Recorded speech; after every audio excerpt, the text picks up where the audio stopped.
Rebonjour à tous, et on va aborder la deuxième partie de notre colloque consacré aux violences sexuelles en contexte migratoire avec un coup de projecteur cet après-midi sur les enfants évidemment victimes collatérales et silencieuses de ces violences sexuelles. Alors comment les accompagner, les assister, les guider dans leur trajectoire de vie? On a l'immense chance de débuter cet après-midi en accueillant Céline Bardet. Céline est juriste, enquêtrice criminelle internationale et fondatrice et présidente de l'association We Are Not Weapons of War. Où est-elle, Céline? Et donc Céline Bardet est arrivée. Ouf, génial, elle est là. Je vous avais présenté en fait, mais je le refais, donc vous avez droit à une double présentation. Donc Céline, je précise que vous êtes juriste, enquêtrice pénale internationale et fondatrice et présidente de l'association We Are Not Weapons of War. Donc vous allez nous raconter comment les femmes et les enfants sont victimes concrètement de viols potentiels sur le parcours migratoire. Vous pouvez vous approcher. On va donc effectuer avec vous une forme de plongée en eau profonde sur la situation de ces enfants à travers des exemples assez précis qui vont nous permettre d'identifier également les leviers juridiques sur lesquels ils peuvent s'appuyer pour mieux être soutenus tout au long de leur parcours migratoire. On revient après on aura une visio, puis on se retrouvera pour discuter avec les trois intervenants. Merci. Vous voulez qu'on vous enlève ça peut-être non, c'est juste que j'avais des notes là. On va peut-être enlever celui-là. On a besoin de garder celui-là ou alors vous le projetez? C'est ce qui projette, ouais. C'est ce qui projette. Ok. Et ben alors, Bon, bref. Tout va bien, tout va bien. D'abord, oui, je vous prie de m'excuser, j'ai un petit problème de métro. Et merci aussi pour l'invitation, je suis ravie d'être là. Donc effectivement, moi je suis juriste et enquêtrice criminelle pénale internationale. Et donc l'approche que j'ai, elle est forcément juridique. Et en termes aussi, d'une part, de documentation, d'autre part, de levier, en fait, d'accès potentiellement à la justice pour des exactions commises. Alors, attends, je ne sais pas comment ça marche. Et je suis effectivement la fondatrice de We Are Not Weapons of War, qui se dit nous ne sommes pas des armes de guerre, et qui travaille sur la question des violences sexuelles liées au conflit. Et justement, c'est assez intéressant. Je suis une juriste de crimes de guerre. Et quand on a lancé We Are Not Weapons of War il y a 10 ans, on était très axé évidemment sur les zones de conflit, etc. Sauf que il y a quand même tout le déroulement des flux migratoires et particulièrement après 2011-2012 et ensuite tout le transit migratoire. On s'est aperçu qu'il y avait une utilisation de la violence sexuelle dans le cadre des routes migratoires à différents niveaux. Contre différents types de personnes dont je parlerai après, mais aujourd'hui on parle particulièrement des mineurs, mais à l'encontre des femmes bien sûr. Je vous le développerai aussi, on oublie souvent, mais à l'encontre des hommes aussi. Et je vais vous expliquer pourquoi c'est un outil de systématisation qui est utilisé dans le cadre de ces routes, comment et pourquoi, et évidemment à l'encontre des enfants. Alors voilà, petite présentation en toute humilité. Je m'appelle Alice Despris et tout, trop bien. Non, mais par contre, ce qui est intéressant de savoir aussi de ma perspective quand je vous parle... Ah oui, je veux bien que vous me fassiez comme ça quand c'est la fin, parce que j'ai pas l'heure. C'est que moi, je fais beaucoup de terrain. Donc, je suis sur beaucoup de zones depuis très longtemps. Donc, ce que je présente aussi et ce dont je vais parler, c'est aussi de cette perspective-là. Donc, d'abord, les violences sexuelles en contexte de conflit sont aussi largement exercées à l'encontre des enfants.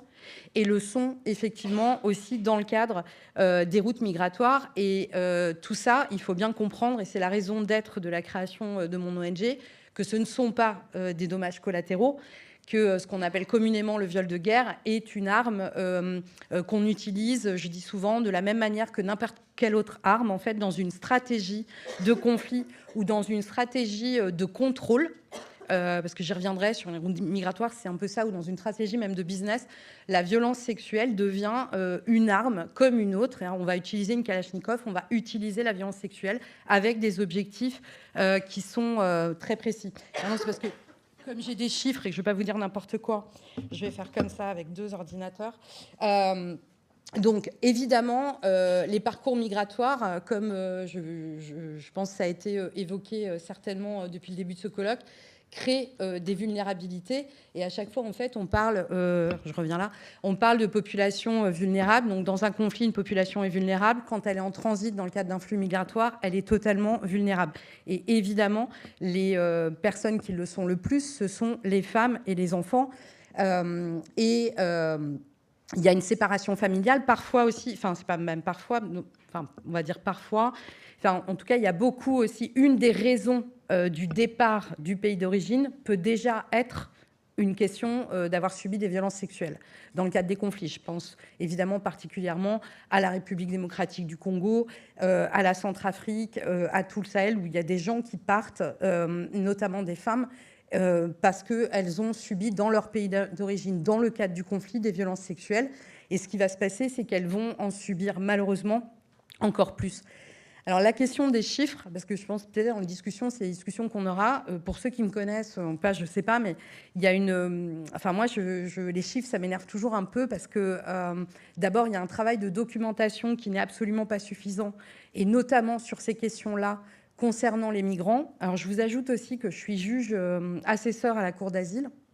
Donc, je vous en reparlerai tout à l'heure parce que c'est aussi important de voir à quel point on est encore à un stade à la Cour d'asile où il y a un manque de compréhension et un manque d'identification, en fait, des traumas qui sont liés aux violences sexuelles. Donc, je vous mets ça de côté, mais c'était très intéressant ce qui était dit juste avant aussi, parce que c'est important de comprendre pour la prise en charge de ces personnes-là, et notamment aussi comme élément de vulnérabilité qui puisse justifier un statut de réfugié, la question des violences sexuelles. Et ça n'est pas suffisamment aujourd'hui par un manque de compréhension totale. Donc il y a cette double vulnérabilité des parcours migratoires, de la séparation, et ensuite de se retrouver tout au long du parcours dans des zones de non-droit. Je pense que je ne vous apprends rien, mais là je reviens sur ma question de juge d'asile, c'est-à-dire on voit quand même en audience des gens qui ont des parcours qui durent 1 an et demi, 2 ans, qui passent par la Libye. Moi, c'est un pays que je connais très très bien, dans lequel j'ai travaillé pendant de nombreuses années. Le passage en Libye passe à peu près à 90% par des formes de torture, bien évidemment, des exactions et des violences sexuelles. Quelques chiffres pour vous parler. Il y a eu pendant assez longtemps, sur la question des violences sexuelles liées au conflit, la question des routes migratoires n'était pas vraiment prise en considération. Maintenant, il y a un effort quand même qui est fait, notamment de la représentante spéciale pour les violences sexuelles liées au conflit au niveau des Nations Unies, même si c'est assez insuffisant, parce qu'on regarde en fait aujourd'hui les violences sexuelles liées au conflit par zone de conflit ou pays en conflit. Or, la question transversale du flux migratoire, elle n'est pas tellement considérée.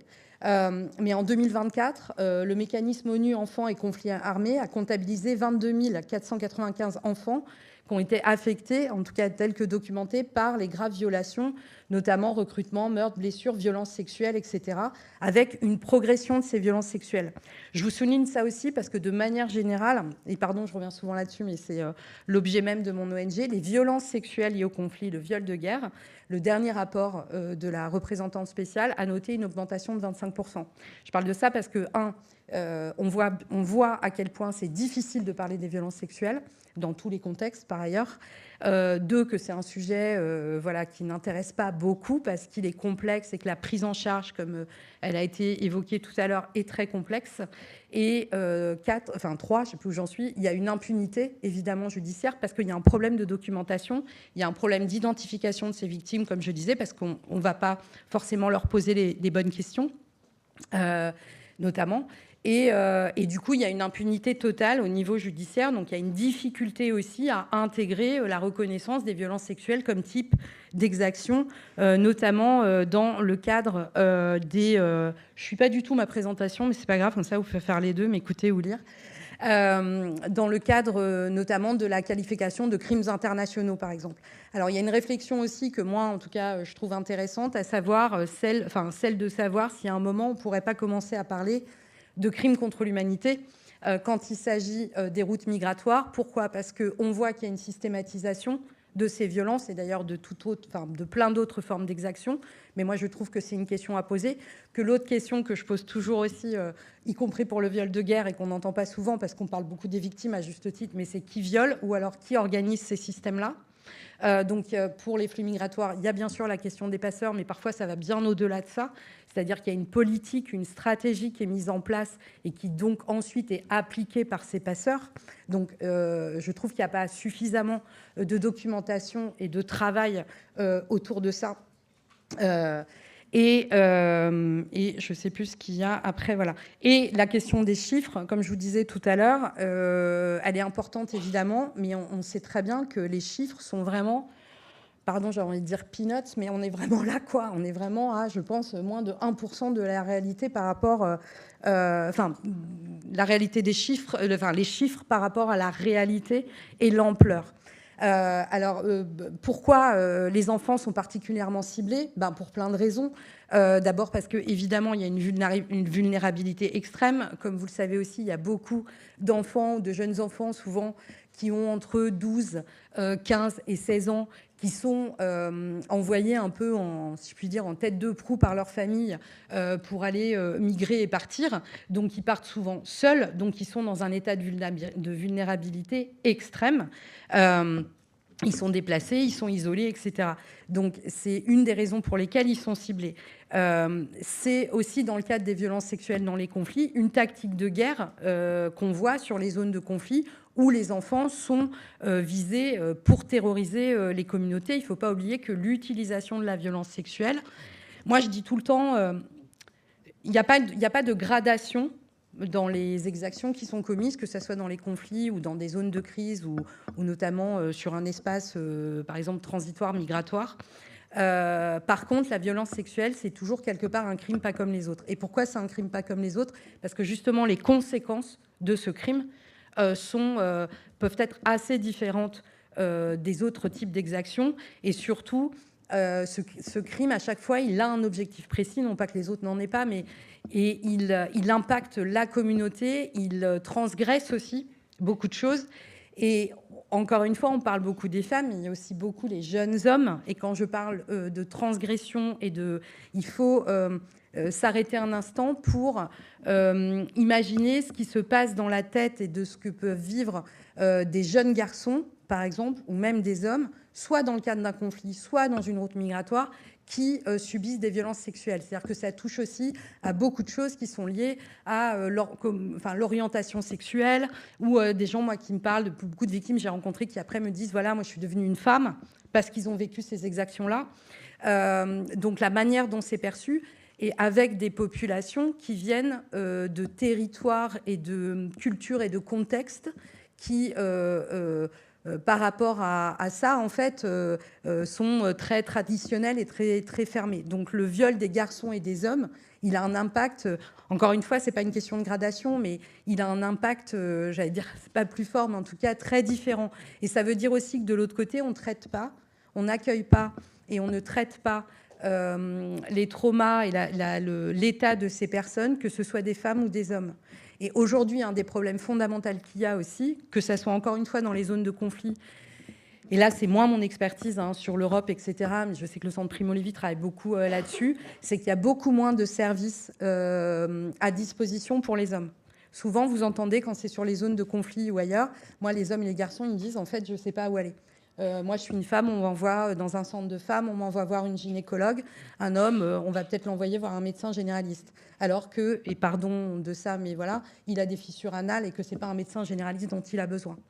Donc ça, c'est une question hyper importante. Il y a aussi, comme vous savez, le recrutement forcé des enfants sur les zones de conflit. Donc c'est toute la question des enfants soldats. Il y a des enfants qui sont enlevés, évidemment, qui sont violés pour se soumettre, avant souvent de devenir eux-mêmes ensuite auteurs de crimes et auteurs de ces mêmes viols, ce qui est aussi j'allais dire intéressant, mais ça pose la question aussi de quel est le statut, si je puis dire, de ces personnes-là, parce qu'en fait, elles ont subi des exactions tellement terribles. On a des cas d'enfants à qui on demande de violer leur mère, par exemple, en République démocratique du Congo, en Centrafrique, ou leur sœur. Et ils rentrent dans des spirales de violence comme ça, ce qui est évidemment, j'ai même pas les mots pour dire, je sais pas comment ça impacte ta psyché et ton état psychiatrique, pour ensuite les recruter dans des milices afin de commettre eux-mêmes des exactions. Et sur les routes migratoires, puisque c'est notre sujet, dans les camps ou aux frontières et tout au long de la route, les enfants sont aussi exposés à des formes de traite, à la prostitution forcée.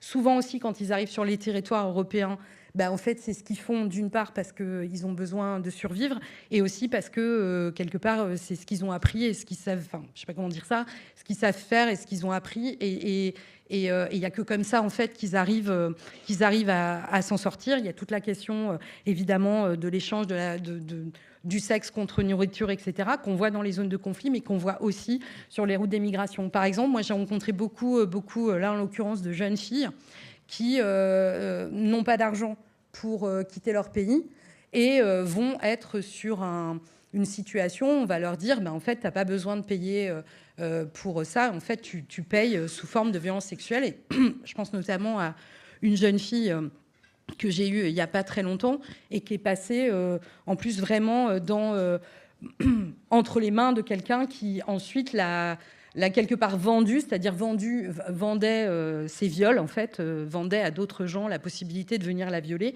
Et c'est comme ça qu'elle a financé son parcours migratoire. Donc voilà. La question de l'invisibilité, elle est globale concernant les violences sexuelles, comme je vous le disais. Vous savez combien c'est difficile d'en parler, même si aujourd'hui, on en parle quand même un peu plus. Mais celles qui concernent notamment les hommes et les garçons, en particulier les mineurs, elles restent largement invisibles parce que, comme je vous le disais, il y a beaucoup de tabous culturels, il y a beaucoup de stigmatisation, il y a une absence de discours sur leur souffrance. Les hommes en général et les garçons, ils parlent très peu. Ils vont venir, en tout cas moi par expérience, ils viennent parce qu'ils ont un problème médical. Ils ont un problème médical qu'ils ne vont pas pouvoir gérer eux-mêmes parce que ça relève de la chirurgie. Et donc, c'est à ce moment-là où ils vont venir parce qu'ils n'auront pas le choix. Et c'est dans ce cadre-là, souvent, qu'on arrive un peu à les faire parler sur ce qu'ils ont vécu. Mais souvent, les hommes aussi, moi j'ai beaucoup travaillé en Libye sur le viol des hommes, au Burundi, ils se retirent ensuite, c'est-à-dire qu'ils acceptent très peu les services, que ce soit psy, médicaux, enfin médicaux, ils sont vraiment sur le minimum. Ce qu'ils veulent, c'est être remis debout, quoi, en gros, et ils veulent rien d'autre. Et par contre, les hommes, là je suis moins dans les mineurs, mais les hommes, ils sont très attachés en revanche à la question de justice. Ce qui est assez intéressant, c'est-à-dire que souvent ils disparaissent, etc., alors que les femmes, elles sont plus en demande de services, puis elles sont dans d'autres situations aussi sociales. Par contre, eux, ils sont beaucoup en quête de justice, et quand il y a une nécessité de témoignage ou de rentrer dans une procédure de justice, souvent, ils sont très présents pour ça et ils sont capables de le faire. Et donc, comme je vous disais aussi, il y a une sous-déclaration massive, la question des chiffres, il y a un problème de documentation. Nous, on travaille beaucoup sur la documentation. À We Are Not Weapons of War, on a créé un outil digital qu'on nous a beaucoup demandé pour couvrir les routes migratoires, parce qu'encore une fois, aujourd'hui, il y a beaucoup de chiffres. En fait, on parle de beaucoup de choses. On entend 90% des personnes ont subi des violences sexuelles sur les routes migratoires. Je pense que c'est tout à fait possible. Mais le fait est que c'est très difficile de le documenter. Et c'est hyper important. Pourquoi ? Et nous, on aimerait lancer Backup sur les routes migratoires. C'est comme toujours, hein, c'est des questions de ressources. Mais c'est très important aussi parce que moi, je me bats pour le coup en France en particulier, parce que l'ONG est basée en France, mais aussi ailleurs. Parce que si on arrivait à identifier ça, d'une part, on pourrait documenter ce qui s'est passé. Et je reviens à ma petite idée du crime contre l'humanité, etc. Mais d'autre part aussi, ça permet d'identifier aussi les besoins singuliers de ces personnes-là en termes de prise en charge. Et ça, c'est quand même hyper important parce qu'il y a beaucoup de migrants et notamment de jeunes mineurs isolés qui arrivent sur le territoire, en l'occurrence français, puisqu'on est en France, et qui ont ces traumas-là et qui, en fait, n'ont absolument aucune prise en charge, y compris d'ailleurs souvent des problèmes médicaux qui sont pas pris en charge. Moi, j'ai rencontré des jeunes garçons mineurs isolés, notamment marocains et tout ici, qui ne veulent pas en plus aller voir un médecin, etc., refusent même les prises en charge médicales parce qu'ils ne veulent pas qu'on comprenne ce qui leur est arrivé. Donc voilà. Pour les enfants et les mineurs, évidemment, et concernant les filles en particulier, mais pour le reste aussi, il y a toute la question des infections sexuellement transmissibles, où il y en a beaucoup. Il y a évidemment des grossesses précoces. Il y a plein de jeunes filles qui arrivent et qui ont 14-15 ans et qui se retrouvent enceintes de ces viols-là, avec tout ce que ça inclut derrière. Parce que nous, encore une fois, dans les zones de conflit, on travaille beaucoup aussi sur la question des enfants nés du viol. Il y a, comme je vous disais, les aspects psychologiques, les troubles dissociatifs. Alors ça, c'est moins mon métier parce que moi, je suis juriste, mais c'est important de les identifier et d'identifier les exactions qui ont été vécues pour pouvoir répondre aux besoins de ces traumas. Il y a aussi, au sein même des communautés, et y compris sur les territoires européens, des rejets aussi au sein même des communautés migratoires qui se retrouvent réfugiés ou en tout cas migrants, etc., sur des territoires européens, où il va y avoir des divisions au sein de ces communautés qui sont liées à la question des violences sexuelles. Et je vous le disais encore une fois, notamment concernant les hommes. Parce qu'à partir du moment où des hommes ont vécu des violences sexuelles, dans certaines communautés, on va les considérer par exemple comme homosexuels ou féminisés, et donc les bannir complètement de la communauté, alors qu'ils ont vécu des exactions en tant que victimes. Voilà. Donc il y a tous ces aspects-là qui sont hyper importants. Et évidemment, sur le long terme, il y a ces impacts-là, l'impact sur l'identité, les questions d'insertion sociale, etc. Donc sur les leviers juridiques, je pense que je ne vais pas vous faire un cours de droit maintenant, mais il y en a beaucoup sur la question des violences sexuelles. Encore une fois, les résolutions du Conseil de sécurité qui ont été prises récemment les dernières années, sur la reconnaissance du viol comme arme de guerre, ou la nécessité de lutter contre l'impunité, le rôle de la société civile, la question des violences sexuelles contre les hommes qui a été mise en avant en 2019 et sur laquelle nous on a beaucoup travaillé pour que ce soit intégré dans cette résolution.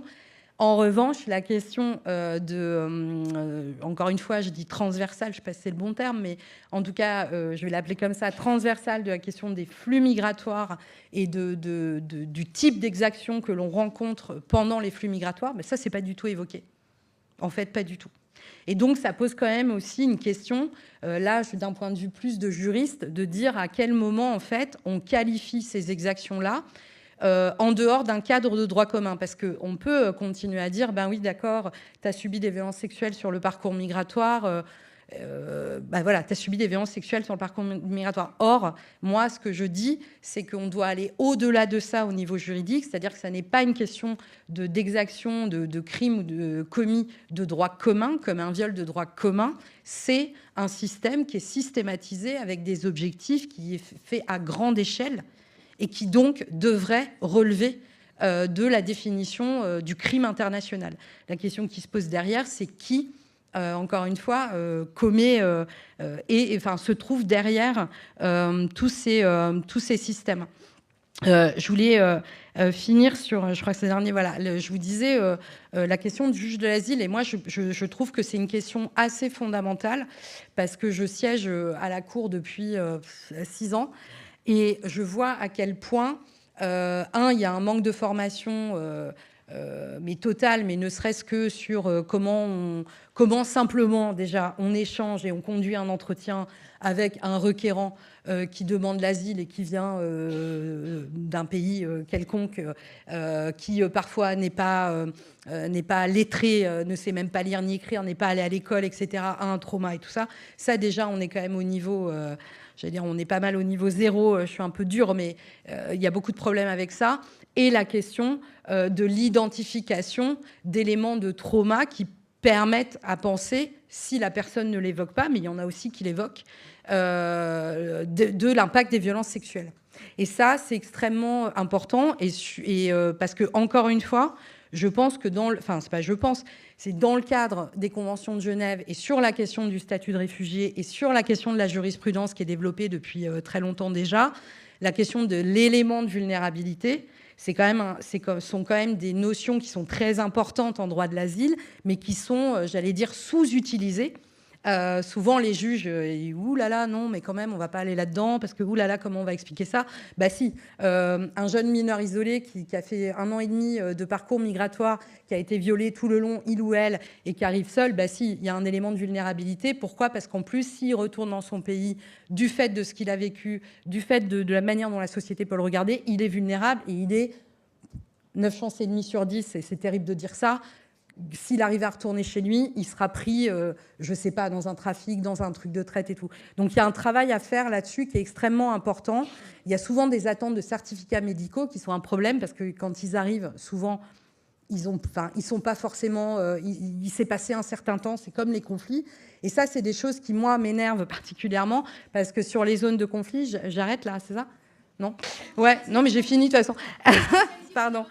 Parce que sur les zones de conflit, par exemple, c'est aussi la question, par exemple, du rapport médical, de la preuve de la violence sexuelle. Pour moi, c'est un faux discours, hein, parce que ça fait 25 ans que je suis sur le terrain, ça fait 25 ans que je travaille sur des zones de conflit, ça fait 25 ans que je rencontre 10 000 victimes, ou je ne sais même pas combien j'en ai rencontré. Peut-être que sur ce chiffre-là, il y en a 2 qui sont arrivés avec un certificat médical. Ce que je veux dire par là, c'est que dans le cadre d'un conflit, vous n'êtes pas violé, puis après vous sortez, puis vous dites tiens, je vais aller voir un médecin, je vais aller à l'hôpital, etc. Ça n'existe pas.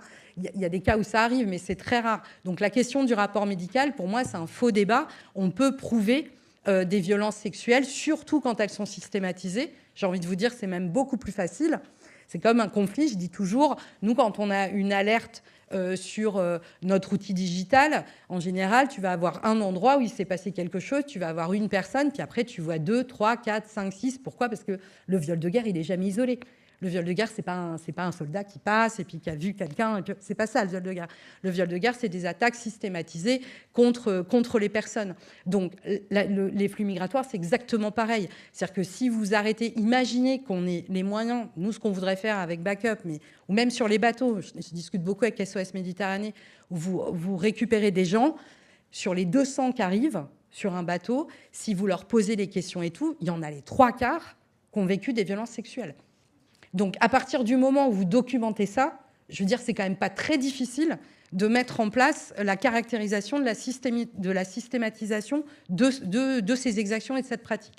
Donc, c'est là-dessus qu'il faut travailler. Et sur l'asile, c'est aussi là-dessus qu'il faut appuyer. Il faut que la jurisprudence se développe de plus en plus et qu'on n'a pas besoin, c'était ça le début de ma phrase, qu'on n'a pas besoin de ces rapports médicaux, que de plus en plus aussi, il y a, et ça je trouve ça super par ailleurs, et c'est loin de mon domaine, mais je vois des psychiatres ou des centres médicaux spécialisés qui en fait font des rapports, des certificats où en fait évidemment il n'y a plus nécessairement de blessures physiques, mais qui vont être capables de décrire des traits de trauma spécifiques qui, en tant que médecin, où ils vont dire ça amène, ce sont des indicateurs qui permettent de penser qu'il y a eu des violences sexuelles. Et ça, c'est des choses importantes. Aujourd'hui, devant la Cour de l'asile, c'est très peu pris en compte. Souvent, moi, j'ai des collègues juges qui me disent « Ah oui, non, mais il dit ça, mais quand même, c'est un petit peu subjectif, c'est basé sur rien. » Ben non, c'est pas basé sur rien. Donc, c'est là-dessus qu'il faut de plus en plus travailler. Et est-ce que je m'arrête là? Je sais pas. Ah bah ouais, c'était le dernier.